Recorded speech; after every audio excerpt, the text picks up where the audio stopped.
Daddy, am I really not your son? Go to bed, Ethan. I'm having a conversation with your mommy.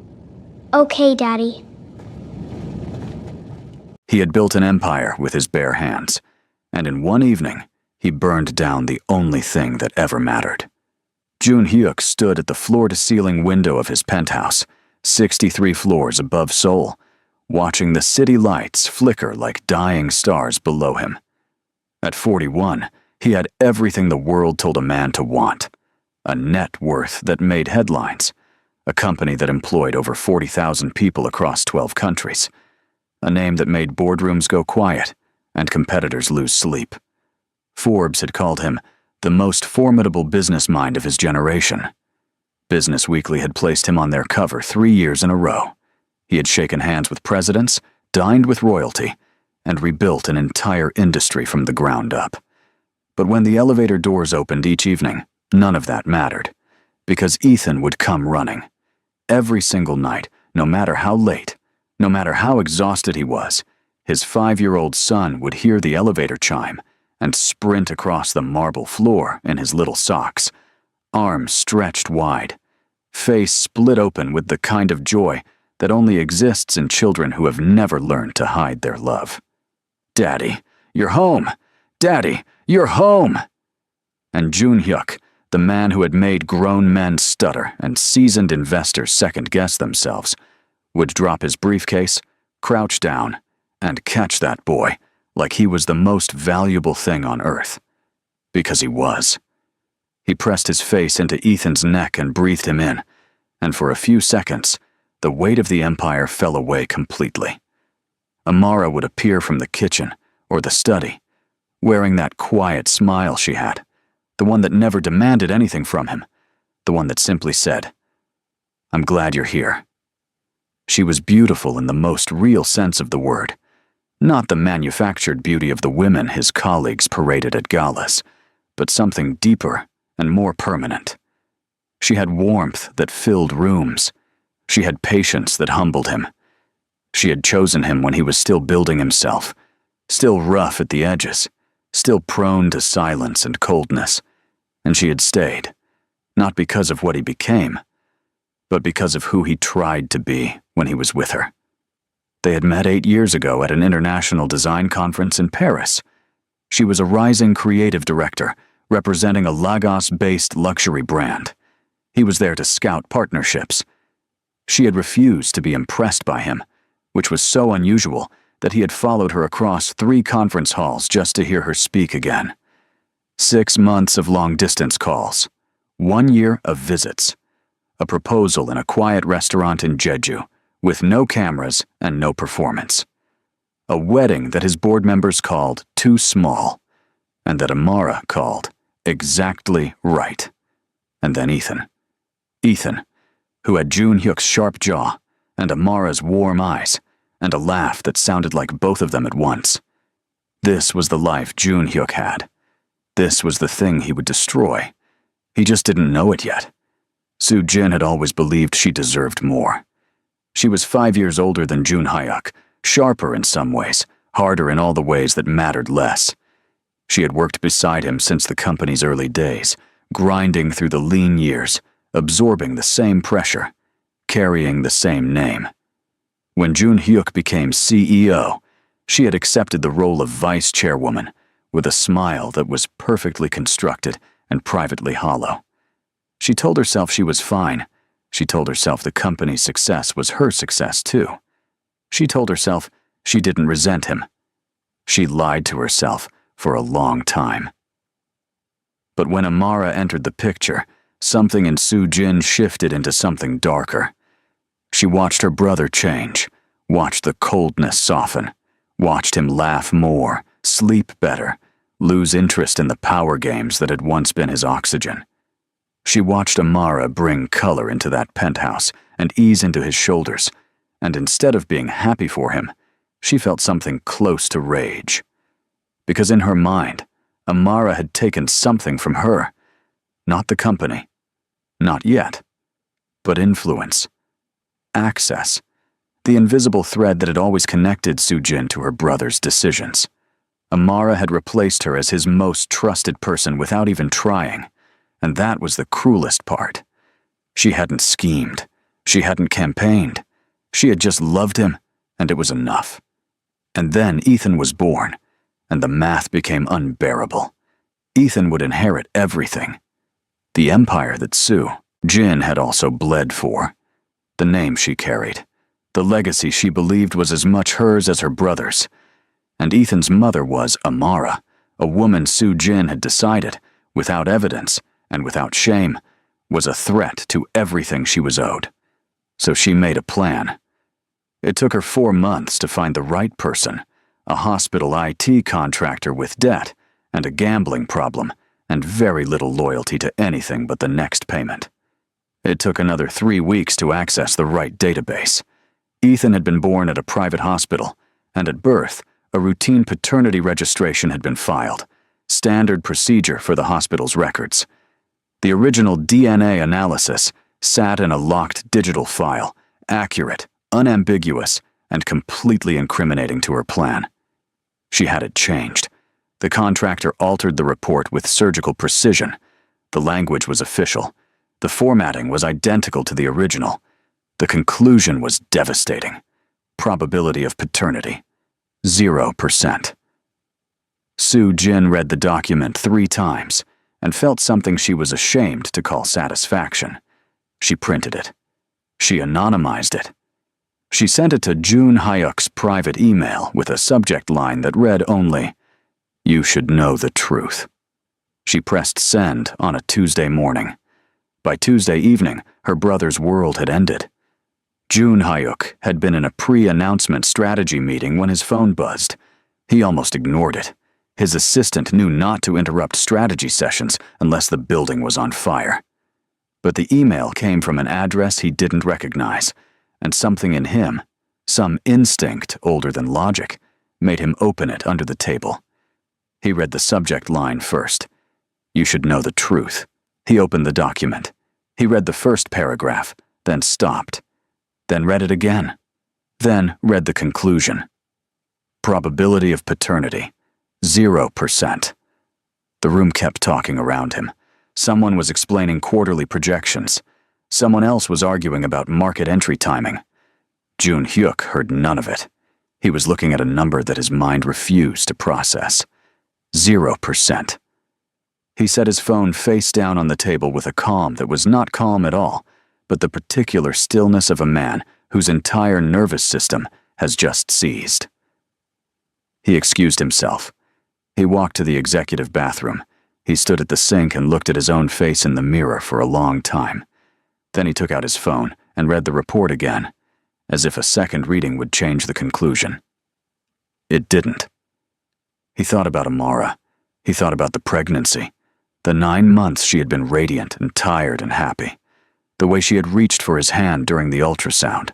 The way she had cried when Ethan was placed in her arms, and then looked up at him and said, "He looks like you, doesn't he?" He had been so sure in that moment, so completely certain of everything. Now certainty was gone, and in its place was something ancient and corrosive. Pride, not grief, not confusion. Pride. The pride of a man who had never been made to look foolish, who had built his entire identity on being smarter than the room, sharper than his opponents, impossible to deceive. And if this report was true, if it was true, then he had been deceived by the one person he had trusted without reservation. He told himself he needed to be rational. He told himself there were questions to ask. But the pride was louder than rationality. He went home. Amara knew immediately that something was wrong.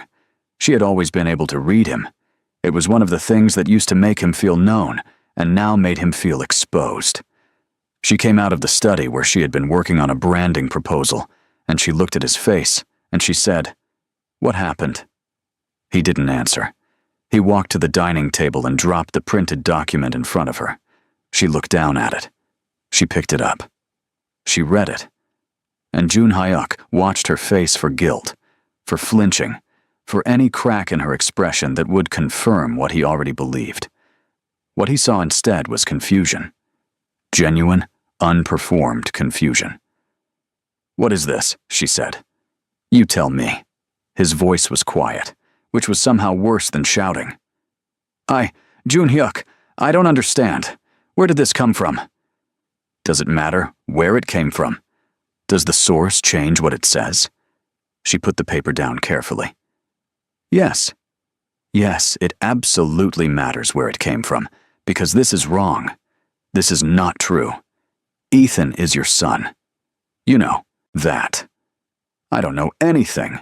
He heard his own voice and barely recognized it. "I thought I knew you." "You do know me." She stepped toward him, and he stepped back, and the distance that opened between them in that single motion was catastrophic. "June Hyuk, look at me. Look at me, please. This test is wrong. There's never been anyone else. Ever. Not once. Not even a moment." "Then explain the report." "I can't explain it because I don't know where it came from. But it is wrong. We can do another test. We can go tomorrow. First thing. Any hospital you choose. I don't need another test." And there it was. The sentence that would haunt him for years. "I don't need another test, Amara. I need you to stop lying to me." The room went silent, and then a small voice came from the hallway. "Mommy?" They both turned. Ethan was standing at the edge of the living room in his pajamas, holding the stuffed bear he had named Captain, rubbing his eye with one fist. He had been woken, probably, by the tension more than the volume. Children are like that. They feel the atmosphere of a room before they understand the words. He looked at his mother. He looked at his father. And something in his small face tightened, the way children's faces do when they sense disaster, but haven't been given the language for it yet. "Why are you crying, Mommy?" he asked. Amara turned away and covered her face. June Hyuk looked at his son, at the boy's jaw, at his hands, at the way he held his body with the exact same tension June Hyuk himself carried. And for 1 second, one terrible second, doubt flickered. Not doubt about the test, doubt about what he was doing. He pushed the doubt down. "Go back to bed, Ethan," he said. "But Daddy, go back to bed." Ethan didn't move immediately. He looked at his father with those eyes, Amara's eyes, wide and dark and full of something that was almost understanding. And he said, in the small, careful voice of a child who is trying very hard to say the right thing, "Are you mad at me?" "No," June Hyuk said. "I'm not mad at you." "Are you mad at Mommy?" No answer. Ethan's chin trembled. "Daddy, am I really not your son?" The question cracked something open in the room. Amara made a sound that wasn't quite a word. June Hyuk stood absolutely still, and the silence he gave his son in that moment was a cruelty he would spend years trying to undo. "Go to bed," he said again. Ethan went. The divorce was fast and brutal in the way that only rich men's divorces can be. Weaponized with lawyers and leaked to the press before the ink was dry on the first filing. June Hyuk's legal team was efficient and merciless, which was exactly what he had always paid them to be. He just had never imagined he would deploy them against his own wife. The media did what media does. Korean billionaire CEO files for divorce. Wife accused of betrayal. Amara June, the woman who deceived an empire. Sources close to June Hyuk confirm the child may not be his. She became a villain in a story she hadn't been given the chance to tell. The internet dissected her origin, her looks, her career, every public appearance she had ever made beside her husband. Strangers who had never met her delivered verdicts with total confidence. The comment sections were vicious in the specific way that comment sections always are, when a woman is accused of something that plays into existing suspicions about women who marry wealthy men. Amara did not respond publicly. Her lawyer advised her to stay quiet, and she agreed, not only because of the strategy, but because she didn't know what she would say. She was still in shock, not the shocked and guilty kind, but the shocked and disoriented kind of someone who has been hit by something they never saw coming and cannot yet locate the source. She packed what was hers. She took Ethan's things, his clothes, his drawings, his Captain the Bear. She took the few things that were unambiguously, inarguably her own. On the last morning, Ethan walked to his father's study. Jun Hyuk was at his desk, pretending to review documents he wasn't reading. He heard Ethan's footsteps. He had memorized those footsteps. He had never noticed that he had memorized them. And he looked up. Ethan was holding his favorite drawing. He had drawn it 3 weeks earlier, 3 figures in crayon, labeled in his shaky kindergarten handwriting. Daddy, Mommy, me. The 3 figures were holding hands. They were all smiling enormous crayon smiles. He placed it on the desk in front of Jun Hyuk. I made this for you, he said, so you don't forget me. Jun Hyuk could not speak. I still love you, Daddy, Ethan said, even if you're not sure about me. Then he turned and walked back to his mother. They left, and Jun Hyuk sat in his study with a crayon drawing in front of him and finally understood, in the fullest and most devastating sense, what he had just done. But understanding did not undo it. The months that followed were a masterclass in successful misery. The company exceeded quarterly targets. 3 new international partnerships were announced. A major acquisition went through. The board was pleased. Jun Hyuk received congratulations via email and handshakes at events and glowing features in business publications. By every external metric, he was thriving. His penthouse had never been quieter. He tried to fill it in the way men like him fill things, with work, with strategy meetings that ran past midnight, with business travel that kept him in transit 3 weeks out of 4. He rediscovered the version of himself that existed before Amara, the cold and driven and efficient version, and he wore it like armor and told himself it was progress. But he couldn't enter Ethan's room. He had left it exactly as it was, the toy chest still open, the glow-in-the-dark stars still stuck to the ceiling, the small bookshelf with the picture books Amara had read aloud every night, doing different voices for each character, making Ethan shriek with laughter. Jun Hyuk would stand in the doorway sometimes, late at night, when the rest of the apartment was achingly silent, and look at the room and feel something that had no name, because he had spent his whole life refusing to learn the names of his most inconvenient feelings. He kept the crayon drawing in his desk drawer. He told himself he didn't look at it. He looked at it often. At the company, Soo Jin had settled into a quiet and terrible satisfaction. She was more present in board meetings, more vocal about strategic direction. She had begun positioning herself with key stakeholders, building alliances, establishing credibility as a steadying force in what she presented as a time of personal instability for her brother. She was careful. She was patient. She smiled at Jun Hyuk at family dinners with the rehearsed warmth of someone who has buried their guilt so deep it has begun to petrify. But she had been careless in one crucial moment. The IT contractor she had used, the man with the debt and the gambling problem, had kept a record. Not out of conscience, out of leverage. He had kept a record the way people who operate in moral gray zones always keep records, as insurance, as a future bargaining chip, as proof that he hadn't done it alone. And when his financial situation deteriorated further, when the gambling debt became a different kind of debt, with less patient creditors, he made a mistake of his own. He accessed the hospital system again, clumsily, from a device that was traceable, trying to see if there was anything else worth selling. The hospital's security protocols flagged the anomaly. Their IT security team investigated. They found the original access records from 4 months earlier. They found the data alteration. They found the file that had been changed. And because the file in question was attached to the record of a minor child whose father was one of the most prominent businessmen in the country, the hospital director made a decision.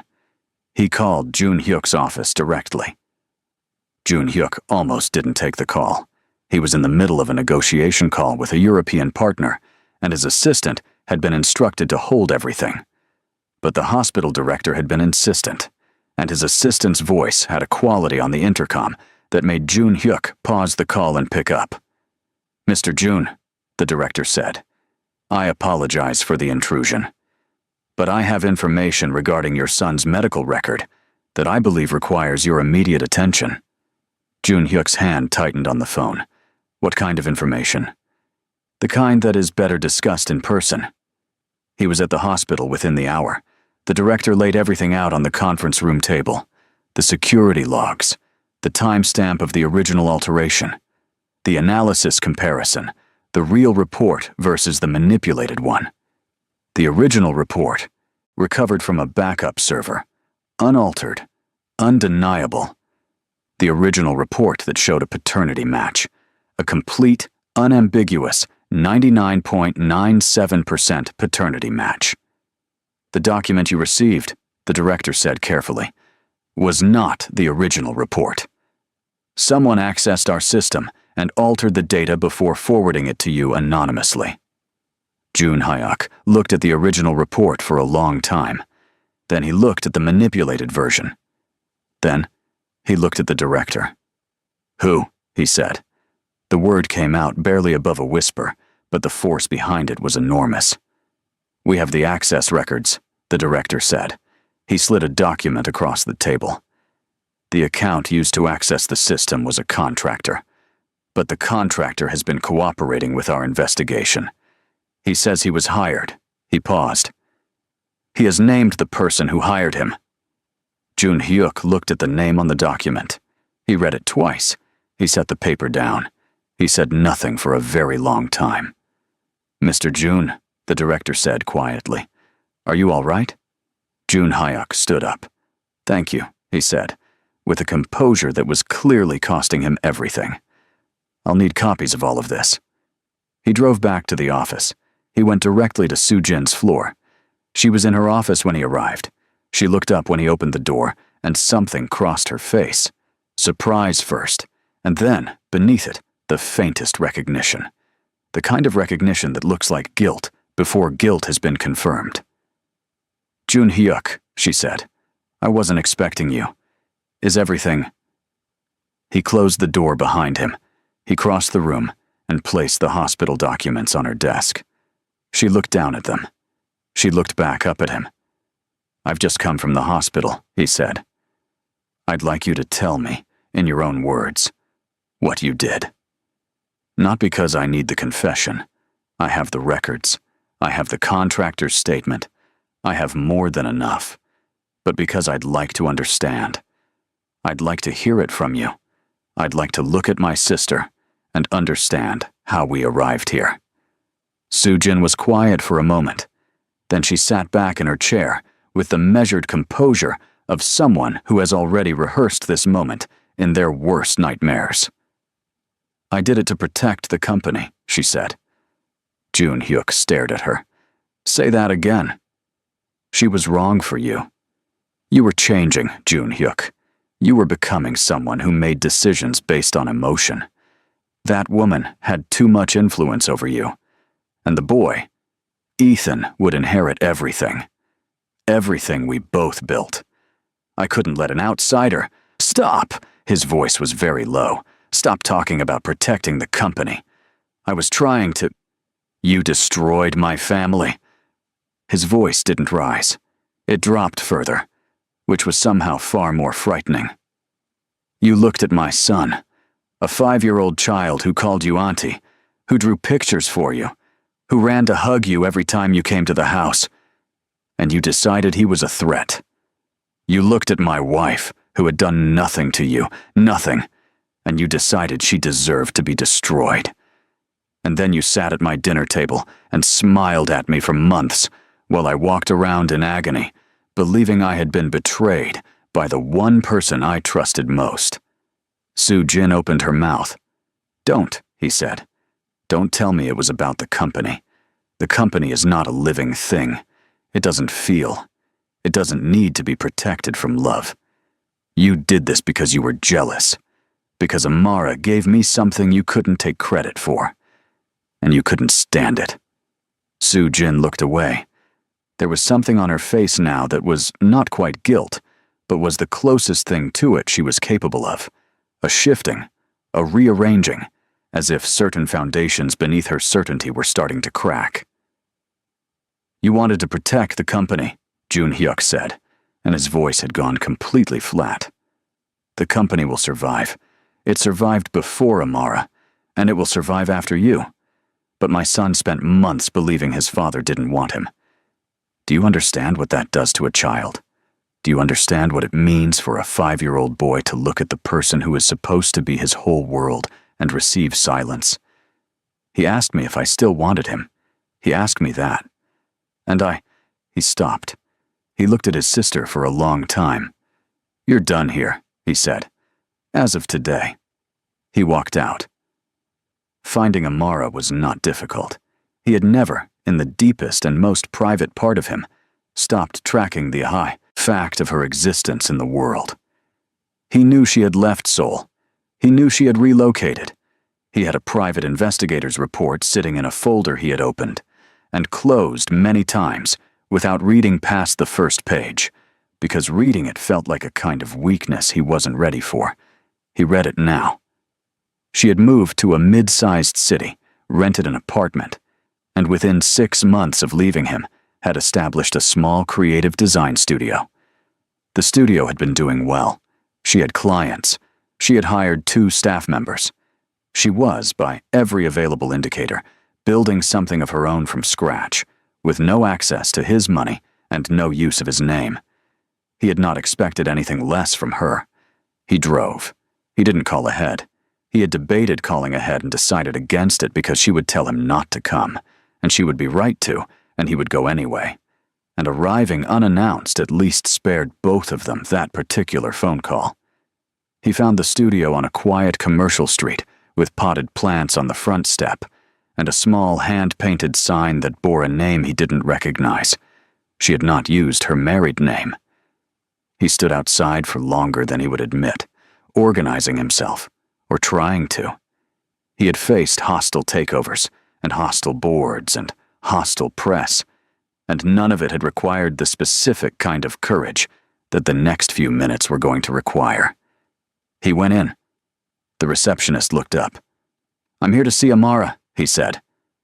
The receptionist began the standard visitor protocol, and then looked at him more carefully and stopped. She made a phone call. She told him to wait. He waited. The door to the back office opened. Amara stepped out. He had been preparing himself for the sight of her, and it hadn't been enough. She was dressed simply, her hair pulled back, a pencil still in her hand from whatever she had been working on when the receptionist called. She looked well. She looked, he realized, with a complicated mix of relief and sorrow, genuinely well. Not the performance of wellness, not the curated image of a woman determined to appear unbothered, but real health, real groundedness, the kind that comes from having been shattered and having done the work of putting yourself back together correctly. She stopped when she saw him. Her expression went through several things in rapid succession. Surprise, followed by something that might have been fear, followed by the careful composure she had always been better at than him. "Jun Hyuk," she said. "Amara." He paused. "Can we talk?" She looked at him for a long moment. Then she stepped aside. They went to her office. She sat behind her desk, which he recognized as a positioning choice. Professional distance, a surface between them, a boundary that was clear without needing to be stated. He didn't sit down immediately. He stood, and he looked at the space she had made for herself, the framed work on the walls, the organized desk, the small photo on the corner shelf. Ethan's school picture, in a simple frame. He looked away quickly. "I know," he said. "Before you say anything, I need you to know that I know. The hospital contacted me. They found evidence that the DNA report was altered. I know who did it." He paused.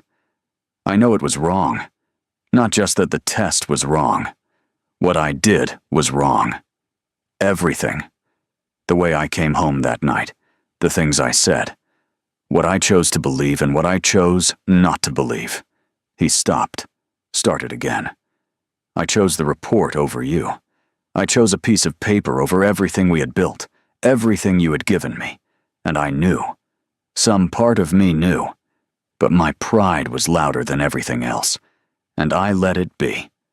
Amara was looking at him without expression. Not cold, just contained. "I'm sorry," he said. "I know those words are inadequate.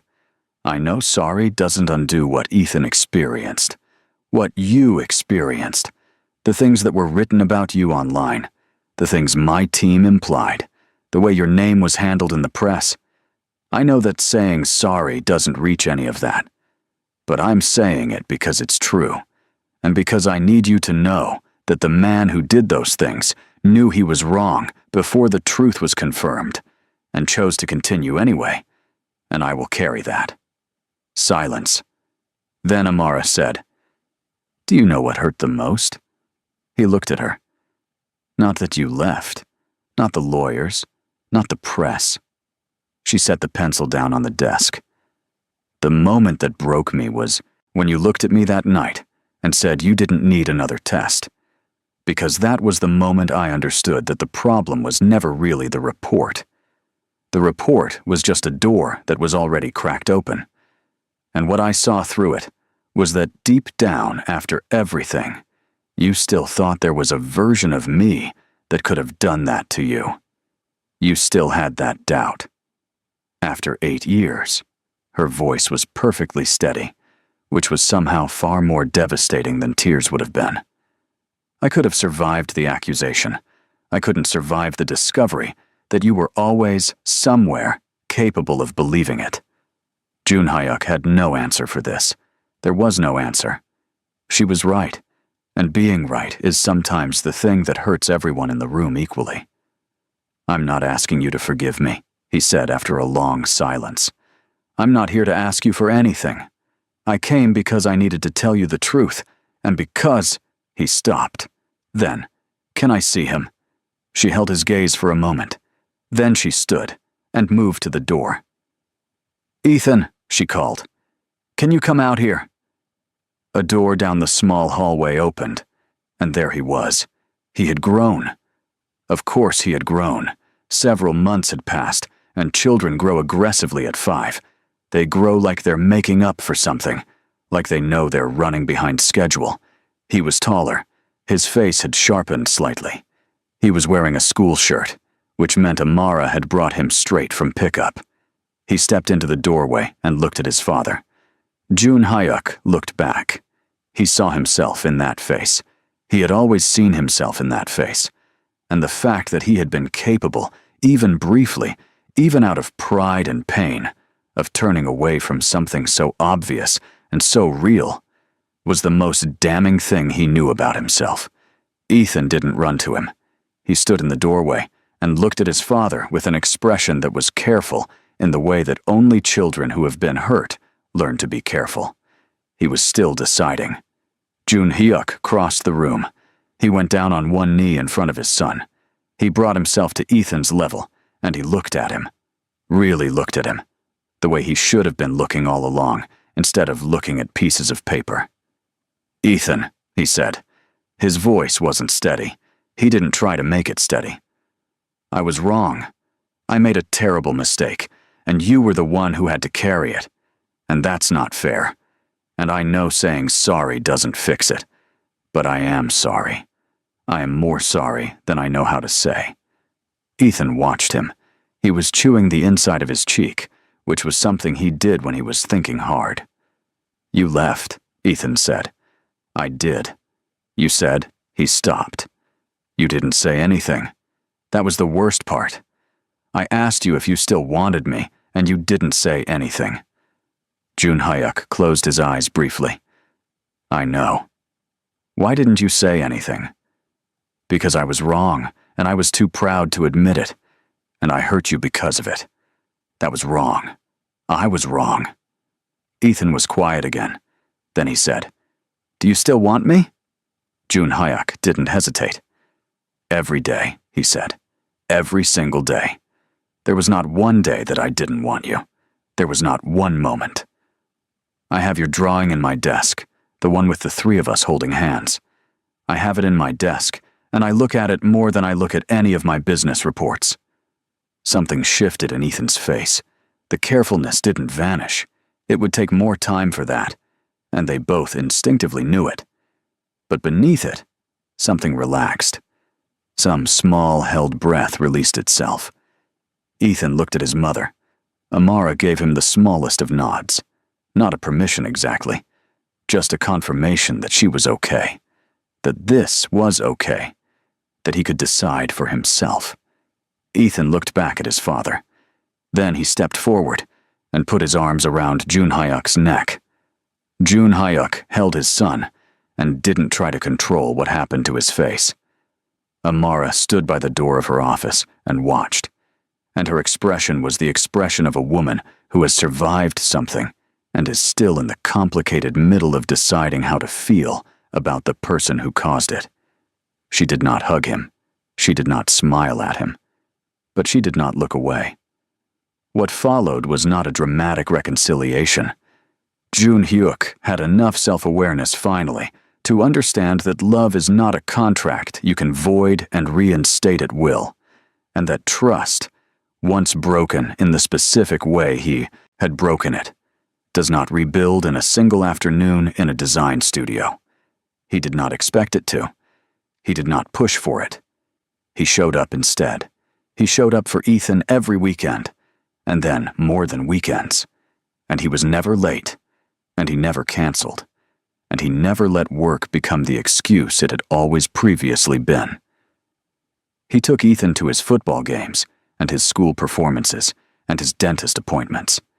He sat in parent-teacher meetings and listened to Ethan's teacher talk about his creativity and his sensitivity, and how he sometimes got distracted drawing during math, and Jun Hyuk thought, he gets that from his mother, and felt something that was equal parts grief and love. He and Amara spoke, carefully at first, and then with increasing honesty, the way people speak when they have decided that the alternative, the silence, the distance, costs more than it protects. He told her about Soo-jin, about the confrontation, about the investigation and the consequences that followed. She listened without interruption. When he finished, she was quiet for a while. "Did you know?" she finally asked. "Some part of you. Did you ever suspect it could have been something like that?" He thought about it seriously before answering.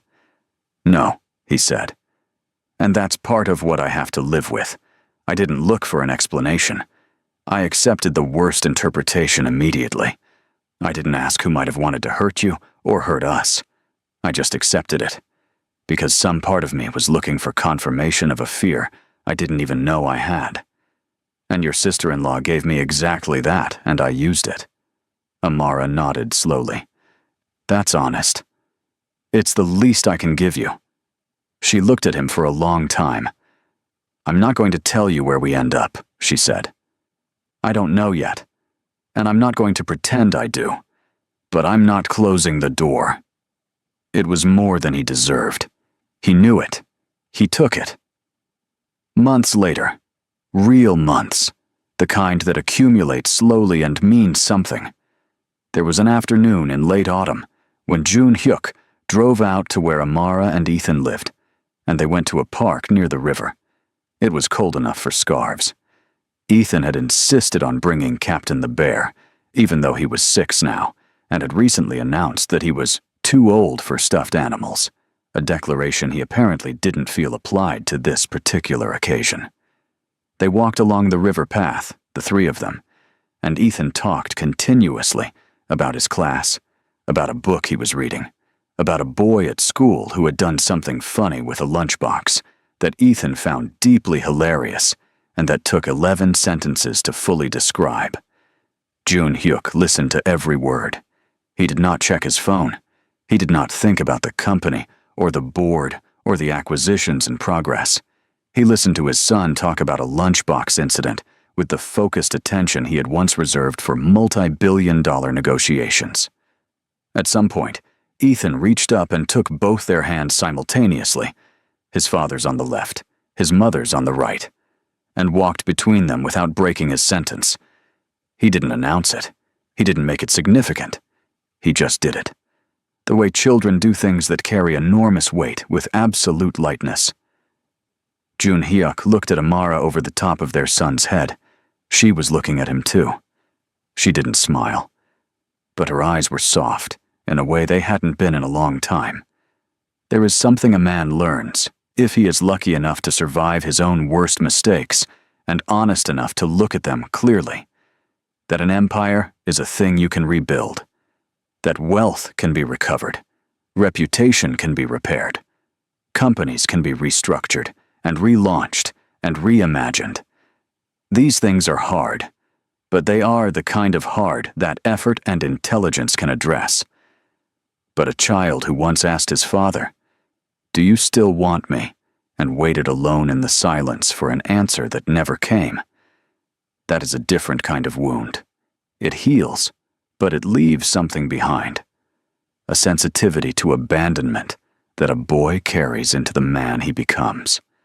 A need for reassurance that has to be met not once, but consistently, across years, across ordinary Tuesdays, and on unremarkable weekends, and the 1,000 small moments when a parent shows up, not because the occasion demands it, but simply because they chose to be present. Jun Hyuk had built an empire in a decade. He spent the rest of his life building something harder. Not a corporation, not a legacy, not a brand. A family that had been broken by his hands and required his hands to hold it together now, carefully, imperfectly, and without stopping. That was the real work. That was the only work that mattered. If this story moved you, if you found yourself holding your breath through any part of it, if Ethan's words stayed with you, please subscribe to this channel. Leave a comment below telling me which moment hit you the hardest. Was it when Ethan said, "I still love you, Daddy"? Was it when Amara said, "I never wanted your money. I wanted your trust"? Was it the walk by the river? Share it. And if you know someone who needs to hear a story about what we risk when pride becomes louder than love, share this video with them. Like, subscribe, and turn on notifications so you never miss the next story. We'll be here when you need us.